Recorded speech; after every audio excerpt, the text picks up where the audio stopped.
할렐루야. 6월의 첫째 주일입니다. 6월 한 달간도 우리 하나님의 크신 은혜와 평강이 여러분들 가정 위에, 여러분들 자녀들, 여러분들 모든 사업장 위에 가득하시기를 간절히 축복합니다. 여러분, 아프리카가요 이제 서구화의 물결을 타고 본격적으로 서구화를 시작했을 때 오래전이었는데, 어느 신발 제조 회사에서 2명의 직원들을, 세일즈맨을 파송했다고 합니다. 그래서 신발 장사를 하기 위해서 아프리카로 파견 근무를 보냈는데, 그곳에 2사람을 보내는 그 순간 2사람은 거기서 특이한 걸 발견했습니다. 아프리카 원주민들 신발 신을까요, 안 신을까요? 아무도 신발을 신지 않고 맨발로 지낸다는 사실을 알게 되었습니다. 자, 그때 한 사람이 다음과 같이 회사로 전보를 보냅니다. 나 다음 배편으로 빨리 돌아가겠음. 여기서는 장사할 수 없음.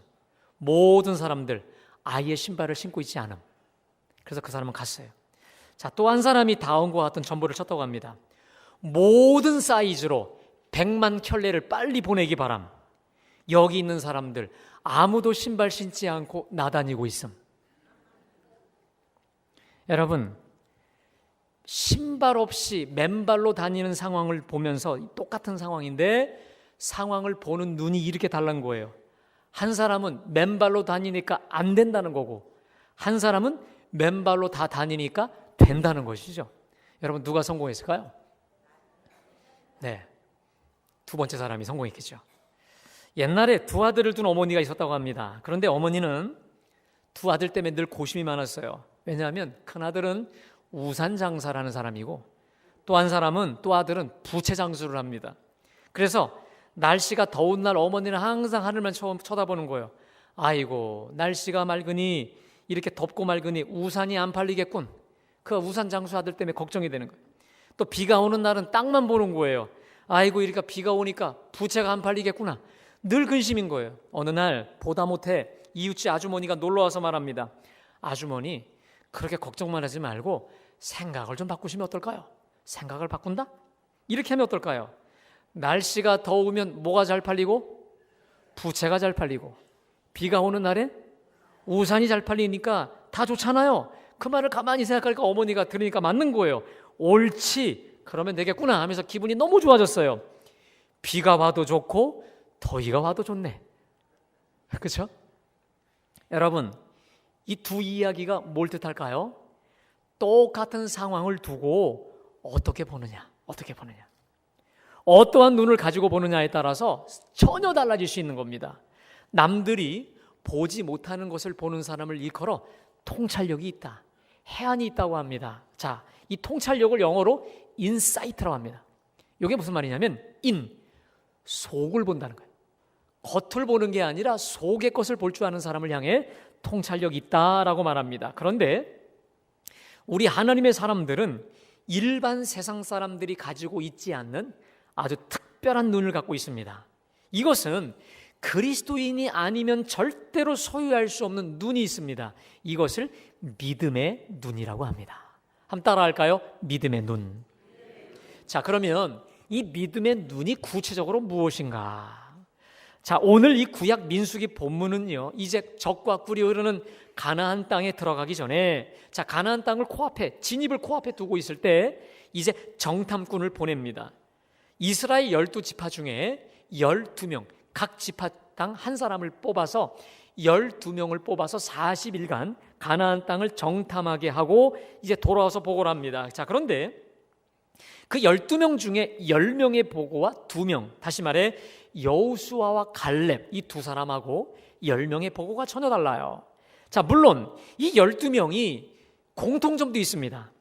민수기 13장 27절에 보니까 당신이 우리를 보낸 땅에 간직, 그 땅에 젖과 꿀이 흐르는데 이것이 그 땅의 과일입니다 하고 과일을 갖고 왔어요. 포도송이를 갖고 왔는데, 여러분, 우리 포도송이를 손에 들고 옵니까, 메고 옵니까? 손에 들고 오죠. 이 사람들이 어떻게 왔는 줄 아세요? 메고 왔어요. 사이즈가 어느 사이즈 아시겠습니까? 포도송이 하나가 어린아이 머리통만한 거예요. 그런 포도 얼마나 맛있을까요? 한 송이가 아이 머리통만한. 그러니까 들고 올 수 없어서 메고 오는 거죠. 그러니까 이 12사람이 공통적으로 하는 말이 이 땅은 정말 젖과 꿀이 흐르는 땅이다. 이건 공통적인 거예요.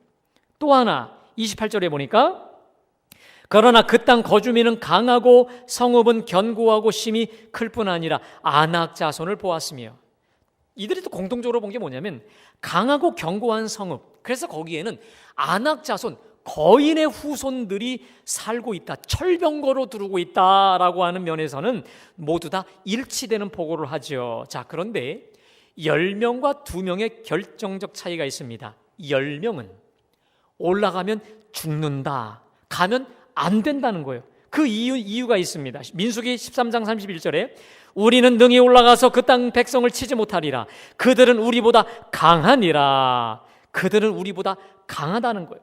그러면서 이번에는 그 땅을 악평합니다. 우리가 두루 다니며 정탐한 땅은 그 거주민을 삼키는 땅이다. 그러니까 그 땅에 들어가면 그 거주민들이 그 땅 주민들을 삼켜 잡아먹기 때문에 다 죽는다. 악평, 다른 말로 악소문을 내죠. 그러면서 거기서 네피림 후손인 아낙 자손의 거인들을 보았나니 우리는 스스로 보기에도 메뚜기 같더니 그들이 보기에도 그와 같을 것이니이다 라고 하죠. 여러분, 여기서 신조어가 나옵니다. 메뚜기 컴플렉스라는 말이 나와요. 이게 뭐냐면 이게 심리학 용어인데 누구와 상대방과 비교해서 자기를 왜소하게, 자기에 대한 열등감에 빠지는 사람을 향해 메뚜기 컴플렉스에 빠졌다고 하는데, 이게 성경 여기서 나와요. 무슨 말입니까? 저 거인들과 비교하면 우리는 메뚜기라는 거예요. 여하튼 간에 저기 들어가면 저 거인들 때문에 우리는 죽는다라고 하는 것이죠. 그런데 놀라운 사실이 있습니다. 여러분, 좋은 소문도 곧바로 퍼지는데 악소문일수록 소문이 더 번져요. 이 소문이 퍼지니까 온 백성들이 밤새 통곡하며 원망합니다. 우리가 차라리 애굽에서 죽었으면 좋았을 것을, 우리가 차라리 광야에서 죽었으면 좋을 것을 어찌하여 여호와가 우리를 인도하여 여기서 죽게 하느냐? 빨리 우리가 지휘관을 세우고 저 홍해를 건너 애굽으로 돌아가자라고 하면서 그들이 악한 일의 뜻을 하나로 모읍니다. 자, 바로 이때에 모세와 아론이 땅에 엎드려집니다. 저는 그게 기도하기 위해 무릎 꿇은 건 줄 알았는데 그게 아니에요. 저 이스라엘 백성들의 이 폭력 앞에 이제 힘없이, 매갈이 없이 쓰러진 거예요. 더 이상 이 아론과 모세가 혹은 여호수아 갈렙이 손을 쓸 수 없을 만큼 파국으로 치달아 버린 것입니다. 이 온 백성들의 양손에 짱돌이 주어졌습니다. 돌을 들고 저 모세와 아론 지도자를 죽이고 우리가 또 다른 지휘관을 세우고 애굽으로 돌아가자고 돌을 들고 이제 쳐 죽이려고 했던 바로 그때에 여호수아 갈렙, 특별히 갈렙이 자신의 옷을 찢고 울분을 토하며 호소하는 내용이 바로 오늘 민수기 14장 본문입니다. 제가 7절을 봉독합니다. 이스라엘 자손의 온 회중에게 말하여 이르되 우리가 두루 다니며 정탐한 땅은 심히 아름다운 땅이라. 여기서 심히 아름다운 땅이라 말할 때 이 심이라는 말은 대단히, 히브리어 원어에는 대단히라는 말이 강조되어 있습니다. 무슨 말입니까? 그렇게 아름다운 땅이라는 거예요. 무슨 말이냐면 그렇게 아름다운 땅을 보고도, 아니요, 하나님이 그렇게 아름다운 땅을 주기로, 아름다운 땅을 선물로 받았음에도 불구하고 저 아낙 자손을 향한 두려움 때문에 그 땅을 악평하며 애굽으로 되돌아가자라고 하는 그 선동꾼들과 완전히 대조를 이루고 있죠. 그러면서 여러분, 우리 다 같이 8절 다 같이 봉독합니다. 시작. 우리를 그 땅으로 인도하여 들이시고 그 땅을 우리에게 주시리라. 이는 과연 젖과 꿀이 흐르는 땅이니라. 아멘. 여러분, 여기서 전제가 있죠. 여호와께서 우리를 뭐 하시면? 기뻐하시면. 무슨 말입니까? 그 땅에 들어가고 못 들어가고는 저 눈에 보이는 저 아낙 자손, 저 거인들 손에 달려 있지 않다는 거예요. 오히려 그 진입의 여부, 진입의 열쇠는 여호와께서 우리를 기뻐하시며. 따라합시다. 여호와께서 우리를 기뻐하시면. 이게 무슨 말입니까? 거기에 진입의 여부는 하나님께 달려 있다는 거예요. 다시 말해 하나님이 원하시고 뜻하시고 기뻐하시면 들어가는 것이고 원치 않으면 못 들어가는 것이지 저 인간들하고는 전혀 상관이 없다라고 하는 것입니다. 여러분, 그렇다면 지금 갈렙의 확신이 무엇일까요? 우리가 그 땅에 들어가기를 우리 하나님은 기뻐하신다는 거예요. 그리고 우리가 그 땅에 들어가도록 하나님이 우리를 부르셨고 출애굽시키셨고 지금 여기까지 인도해 주시지 않았더냐라는 것이죠. 그러면서 9절에 계속해서 그가 담대히 선포합니다. 우리 9절을 다 같이 선포합니다. 시작.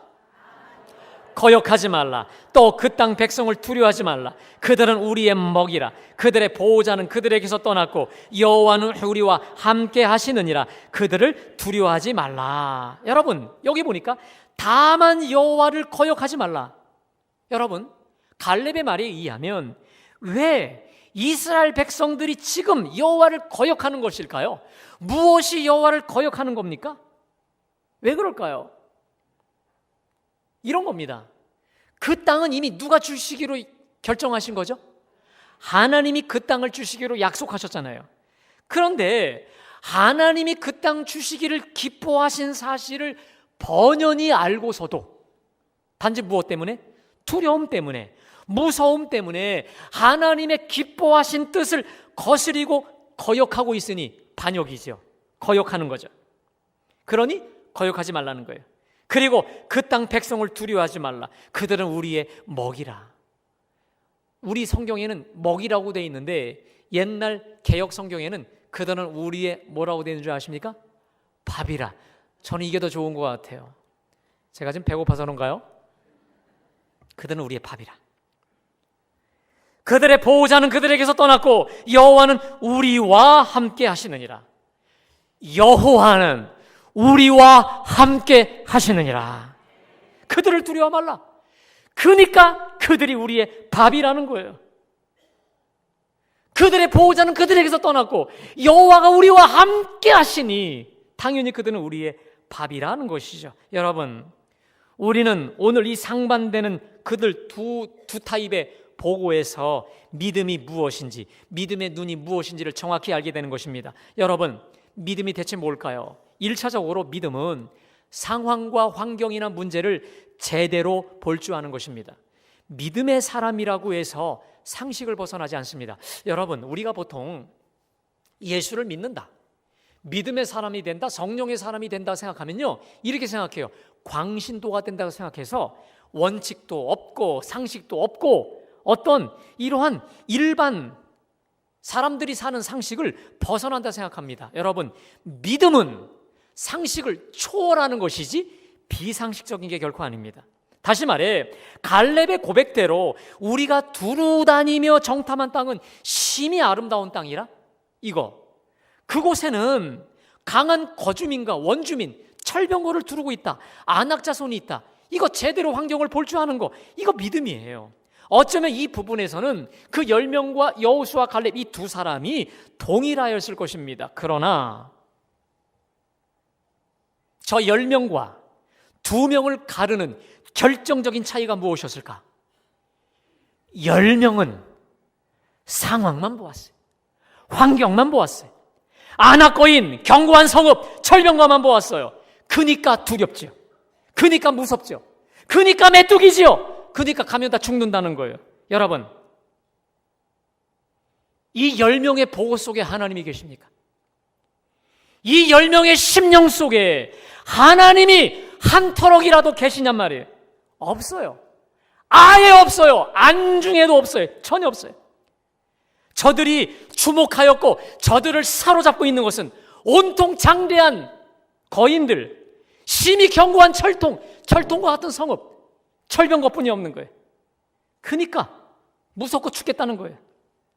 그러나 여호수아 갈렙은 상황도 보았어요. 문제도 보았지만 그 문제와 상황 뒤에 서 있는 하나님을 본 줄로 믿습니다.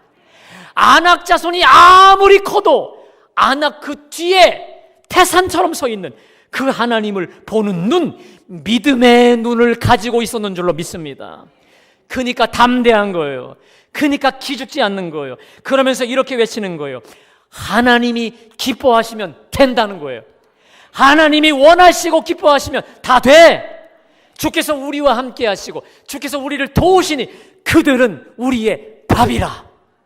아멘. 어서 가자. 올라가서 그 땅을 취하자. 능히 이기리라. 돌격 앞으로 이렇게 하는 거죠.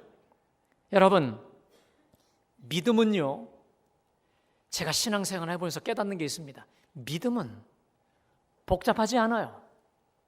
믿음은 이론적이지 않아요. 추상적이지 않고 사변적이지도 않습니다. 믿음은 낙심을 극복할 뿐 아니라 두려워서 꼼짝 못하던 사람을 손과 발을 움직이게 만들어 앞으로 돌진하게 만들고 돌파하게 만드는 강력한 추진력이 바로 믿음인 줄로 믿습니다. 믿음은 이론이 아니란 말이에요. 믿음은 힘이고 능력이고 돌파하는 돌파력인 줄로 믿습니다. 제가요, 군에 있을 때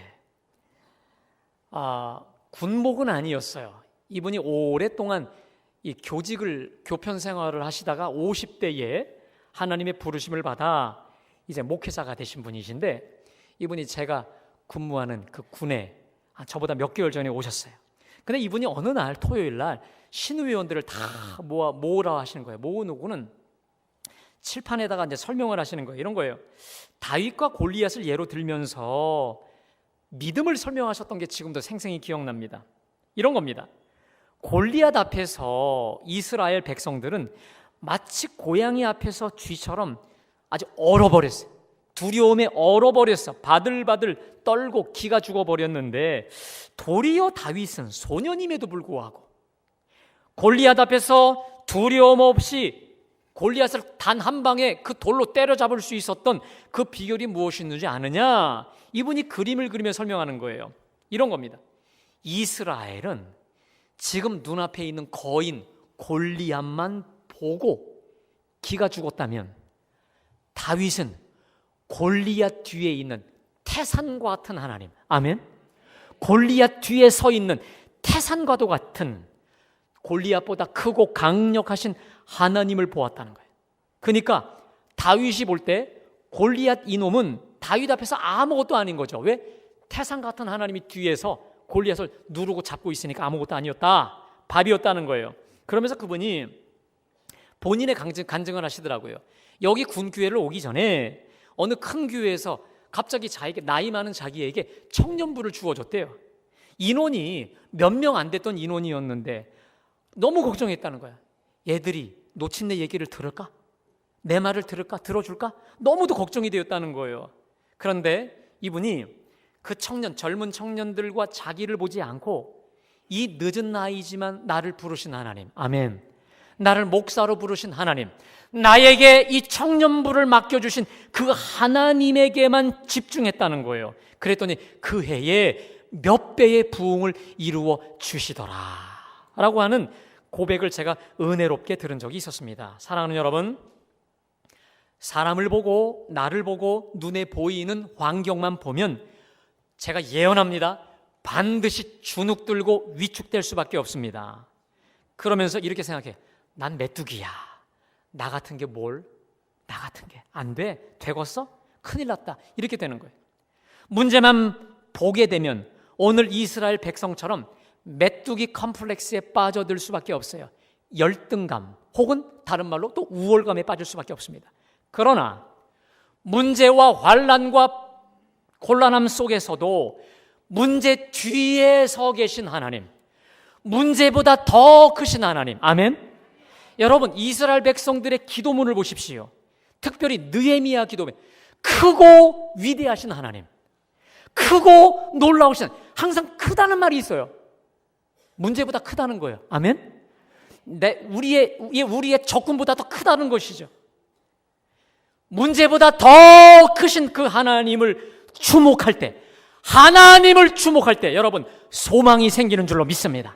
미래가 보여요. 담대해져요. 두려움을 부셔뜨리고 나를 위축시키는 그 문제들 앞에서 너희는 내 밥이라, 너희는 우리의 먹이라 담대히 선포하며 앞으로 돌격할 수 있는 능력을 우리 하나님이 부어주실 줄로 믿습니다. 우리가 오늘 봉독한 또 마태복음 14장을 보십시오. 지금 제자들은 밤새도록 폭풍우를 만나서 이 노를 젓지만 계속 그 자리에 지금 죽음 일보 직전까지 가게 되었습니다. 정말 괴롭게 노를 젓고 있을 때에 우리 주님께서 바다 위를 걸어서 폭풍 위를 걸어 오십니다.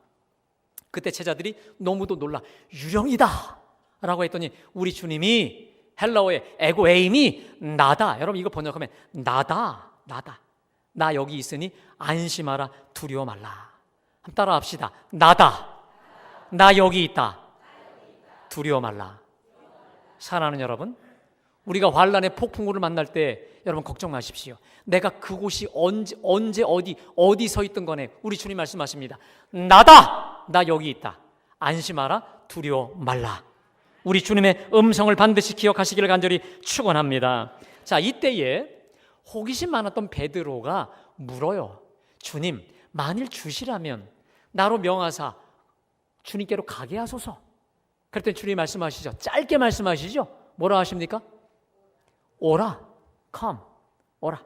딱 한마디 말씀하세요. 그러자 베드로가 배에서 내려서 물 위를 걷습니다. 그러다 갑자기 휙 하는 바람 소리를 듣는 순간, 폭풍우를 보고 바다를 보는 순간 어떻게 됩니까? 물속에 빠져들며, 그래서 꼬르륵 죽기 직전에 주여 나를 구원하소서 했더니 주님이 구원하시죠. 주님이 말씀하시죠. 믿음이 작은 자여 왜 의심하였느냐. 여러분 제가 묻습니다. 베드로가 바람과 풍랑과 물결을 보고 빠졌다면, 반대로 베드로가 어떻게 배에서 내려 그 물 위를 걸어 주님께로 갈 수 있었던 것입니까? 그 비결이 무엇이었을까? 무진장 어려운 질문을 드린 것 같아 좀 죄송합니다. 잘 생각해 보세요. 바람 소리와 물 소리와 파도를 보는 순간 빠졌다면, 그럼 그 전에는 뭘 보고, 뭐만 보고 갔다는 거예요? 오라! 나다! 안심하라! 나니! 두려워 말라! 말씀하시는 그 주님만 뚫어지라! 주목하며 올인해서 간 거 아니겠습니까?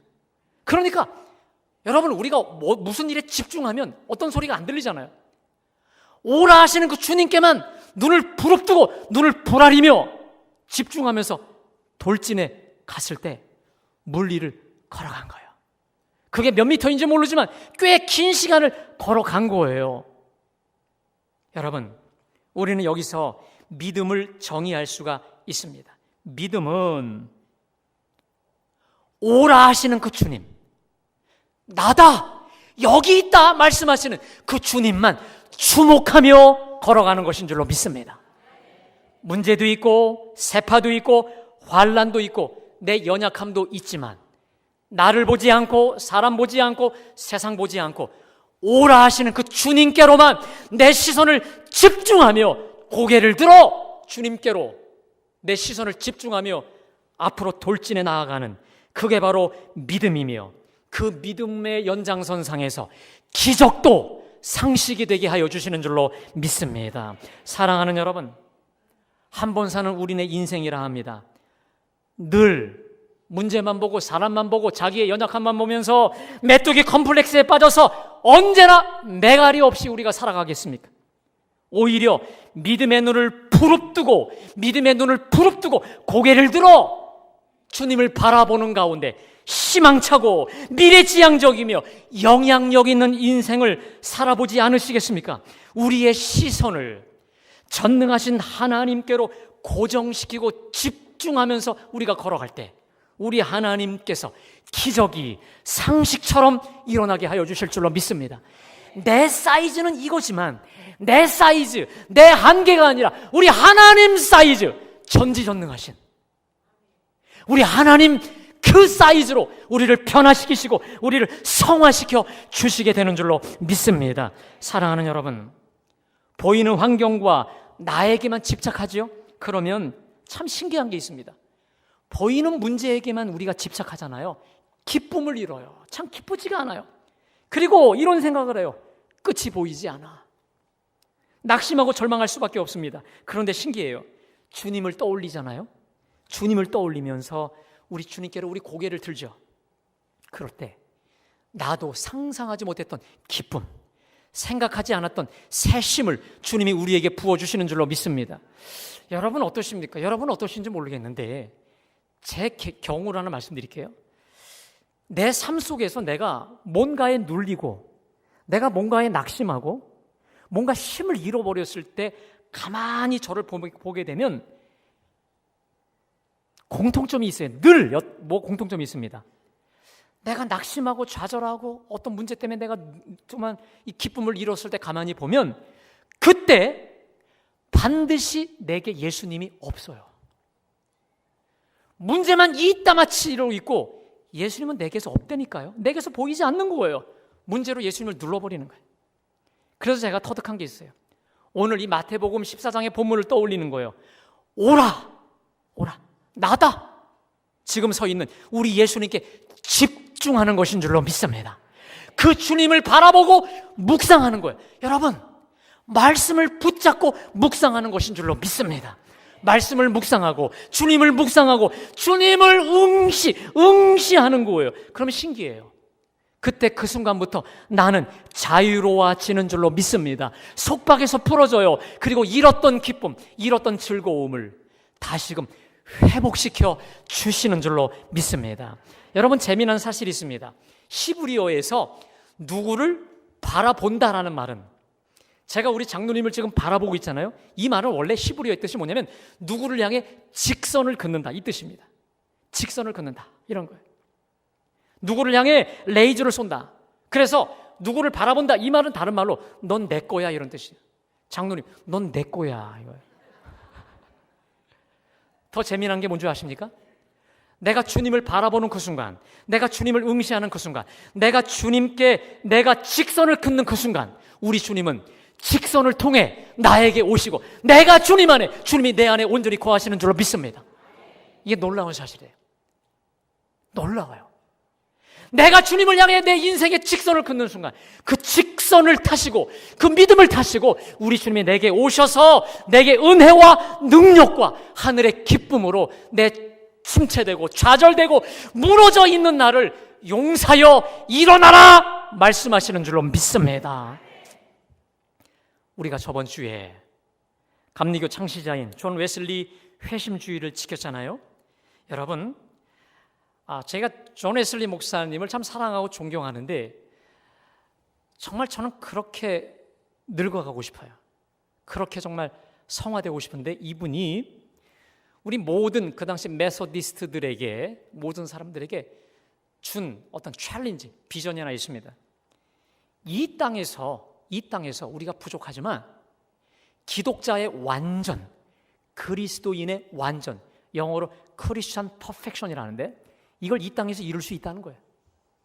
예수 그리스도의 그 온전하신 모습을 우리가 이룰 수 있다는 거예요. 더 쉽게 말하면 그 하나님 사랑과 이웃 사랑에 있어서 완전, 내가 할 수 있는 100% 하나님을 사랑하고 내가 할 수 있는 온심 100%를 다해서 이웃을 사랑할 수 있다라고 하는 기독자의 완전을 이야기합니다. 그리고 실제로 이분이 88세를 살면서 정말 예수님의 그 온전하신 모습, 본인에게 있는 모든 걸 다 소진 하나님이 다 소진케 하실 정도로 자기가 할 수 있는 100%의 사랑, 100%의 그 헌신을 이분이 보여주셨어요. 자, 그런데 이분이 이 죄악과 허물 많은 우리 인간이 어떻게 이렇게 퍼펙트하게 크리스천 퍼펙션 이걸 이 땅에서 이룰 수 있을까? 자, 웨슬리가 이분이 이렇게 자기의 그 설교에서 이렇게 말합니다. 나의 죄악의 깊이보다 하나님 은총의 높이가 더 크고 위대하다. 여러분, 내 죄악이 이렇지만 내 죄악보다 하나님의 은총이 더 크고 나의 실수와 연약함보다도 하나님의 사랑이 더 위대하고 깊기 때문에 이게 될 수 있다. 이게 그 유명한 말이 뭐가 나오냐면 은총의 낙관주의라 합니다. 따라합시다. 은총의 낙관주의. optimism of grace. 하나님 은총의 낙관주의. 하나님의 은총이 나의 죄악보다, 나의 연약함보다, 나의 무지함보다 더 크고 깊고 위대하기 때문에 하나님의 은총을 부여잡고 하나님의 은총에 의지할 때 이 땅에서 기독자의 완전의 경지에 이를 수 있다라고 말했고, 그분이 실제로 이 땅에서 그 완전 성화의 삶을 이뤄갔다는 거예요. 여러분, 아니나 다를까요? 제가 이번 주에 사실 오늘 설교를 준비하게 될 결정적 이유가 있습니다. 제가 어느 사모님을 통해 말을 듣게 되었어요. 제가 물었죠. 시골에 있는 사모님인데, 사모님, 사모 역할, 사모 사명 감당하기 힘들지 않으세요? 물었더니, 자, 이분의 말을 들어보세요. 예, 사모의 일은 많고 험난하긴 해요. 그런데 하나님께서 그 일보다 더 크게 감당할 수 있는 세심을 날마다 부어주셔서 넉넉히 감당합니다. 야, 제가 여러분 이 말씀을 듣고 나서 이번 주는 이거다, 제가 이게 정하게 됐습니다. 여러분, 우리 하나님의 은총이 나를 삼키려는 안악자손, 절병거, 그리고 폭풍우보다 더 크신 줄로 믿습니다. 우리 하나님의 모략과 지혜가 지금 내게 닥친 현안보다 더 지혜로우신 줄로 믿습니다. 그래서 이사야 11장 2절에 이렇게 말씀하셨잖아요. 여호와의 영, 곧 지혜와 총명의 영이요 모략과 재능의 영이라. 여러분, 지금 내 속에 있는 문제보다 하나님의 지혜가, 하나님의 모략이 더 크고 깊고 위대하신 줄로 믿습니다. 우리 주님께서 저와 여러분에게 분명히 말씀하십니다. 안심하라, 나다, 나 여기 있다. 다른 상황, 다른 소망, 다른 사람 다 사라졌어도 주님 말씀하십니다. 나다, 나 여기 있으니 주님만 기억하고 고개를 들어 주님께 우리 시선을 집중하시기를 간절히 축원합니다. 전능하신 주님께서 우리의 직선을 타고 우리의 믿음을 보시고 우리 속에 임하셔서 기적이 상식이 되는 역사를 우리 속에 만들어 주실 줄로 믿습니다. 사랑하는 여러분, 누구를 무서워하십니까? 무엇을 주저하고 계십니까? 주님이 우리를 기뻐하시고 우리와 함께 하시면 게임은 끝난 줄로 믿습니다. 하나님께서 오라 하시고 우리로 하여금 된다 하시면 되는 줄로 믿습니다. 아무것도 염려하지 말고 오라 하시는 주님, 나다, 나 여기 있다 하시는 주님만 주목하며 걸어가시기를 축원합니다. 믿음의 모험, 믿음의 실험을 우리 주님과 함께 시도해 보시기를 간절히 축원합니다. 하루하루 가슴 설레는 모험이, 신비한 기적과 모험이 저와 여러분의 삶 속에 날마다 상식처럼 이루어지게 되기를 간절히 축원합니다. 축원합니다. 기도하겠습니다.